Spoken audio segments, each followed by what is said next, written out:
Why was a Spanish war correspondent caught on camera shaking hands with Putin suddenly part of a high-profile prisoner swap between Russia and the West? How did he go from rubbing shoulders with anti-Putin opposition figures to being labeled a Russian spy? Was he truly a journalist wrongly imprisoned, or was it something far more sinister? Hi, I'm Christo Grozev, an investigative journalist. Investigative reporter Christo Grozev. Christo Grozev. Christo Grozev. Christo Grozev. Christo Grozev. For years, I've delved into some of the most secretive and dangerous activities orchestrated by the Russian operatives around the world. My team's work has uncovered secrets that have reshaped international understanding of Russian espionage and at times saved lives. Now let's dive into the case of the so-called Spanish journalist. Pablo Gonzalez was arrested by Polish authorities in the early hours of February 28, 2022, near the Ukrainian border. He claimed to be a Spanish journalist with expertise on Eastern Europe and the Balkans. Pablo had moved to Poland from Spain in 2019 and in recent years had been covering the Russo-Ukrainian war as a war correspondent. Now in 2022, the Polish government was accusing him of participating in the activities of quote-unquote a foreign intelligence service, collaborating with the GRU, Russia's military intelligence agency. Pablo denied the accusations outright, insisting he was just a Spanish journalist, not a Russian spy. But why was he accused in the first place? Polish authorities had discovered, they say, that Pablo was actually originally from Moscow. He had the name Pavel Alexeyevich Rubtsov when he was born. He had a Russian father and a Russo-Spanish mother. In 1991, at age 9, Pavel's parents divorced and he moved to Spain with his mother for a fresh start. In Spain, Pavel became Pablo, changing his name to Pablo Gonzalez. His dual heritage and academic pursuits eventually led him to a career in journalism. He earned a journalism degree and a master's degree in Slavic languages in Barcelona. It was this study of Slavic languages that would later become an integral part of helping him hide his Russian roots while explaining his fluency in the language. But Pablo's connection to Russia alone does not prove he was a Russian spy. What was it that convinced the Poles of his guilt? Pablo was held in custody for 2 years without the Polish government publicly revealing any evidence. This led to an outcry of frustration at the lack of transparency surrounding his arrest. Some journalists were calling for more information, insisting that Pablo had been wrongfully imprisoned. Now, I'm a journalist as well, and an advocate for a free press. So claims of journalists wrongfully arrested always draw my attention. I also happen to be an expert in illegal Russian spies. So Pablo's case especially caught my eye, and I started doing my own investigation. The first thing that was clearly suspicious was that Pablo had gotten very cozy with Russian opposition circles in Poland and Spain, using his journalistic credentials as cover.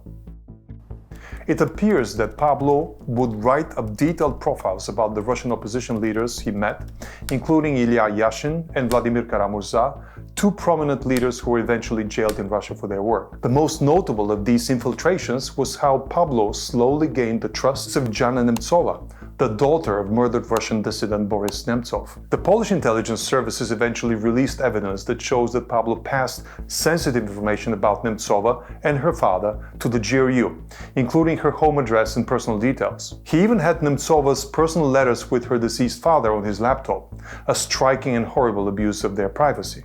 So it's clear why the intelligence services suspected he was a spy. But what else could we find to prove that Pablo was not just a harmless journalist? First, there was some incredibly sketchy behavior. Apparently in 2018, when Bellingcat, the open source investigation outlet where I used to work, exposed a series of GRU operations in Europe, Pablo destroyed his electronic devices as ordered by his handlers. I then found another piece of information that totally convinced me that Pablo was in fact a Russian spy. I got access to a leaked flight records database that placed Pablo on the same flight as a known GRU operative. His name is Sergei Turbin, and that happened in 2017. Both tickets were purchased in a single transaction, which means that somebody paid with the same credit card using the same contact data for both tickets. Even more compromising is that phone records, also leaked, revealed that Turbin frequently contacted a high-ranking GRU officer, a general at that, in charge of the whole illegals program, the same one that Pablo is accused of being part of.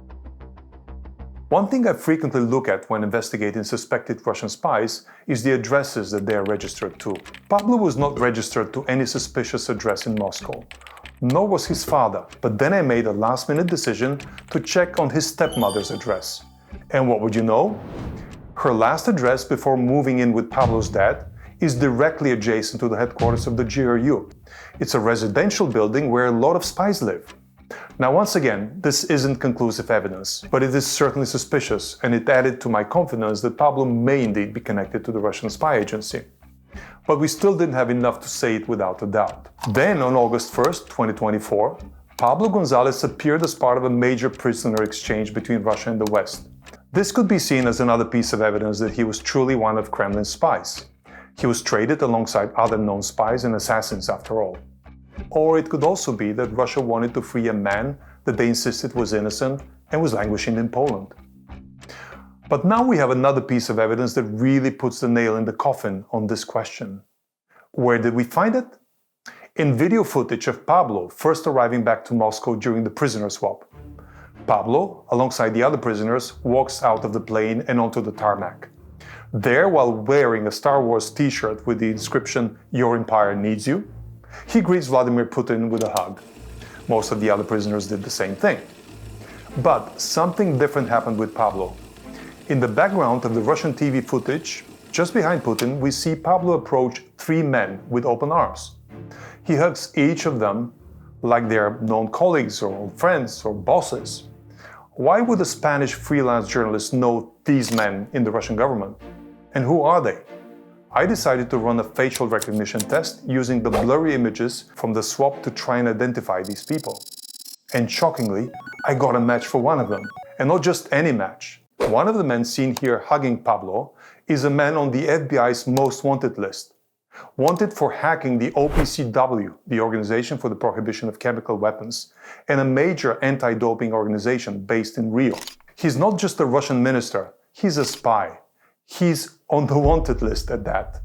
And he's apparently a good friend of Pablo's, or should we say, Pavel's. I now feel completely confident that Pablo Gonzalez was an agent for the GRU, not the harmless Spanish journalist he had so many people convinced he was. But this story is an important one for us in the investigative community.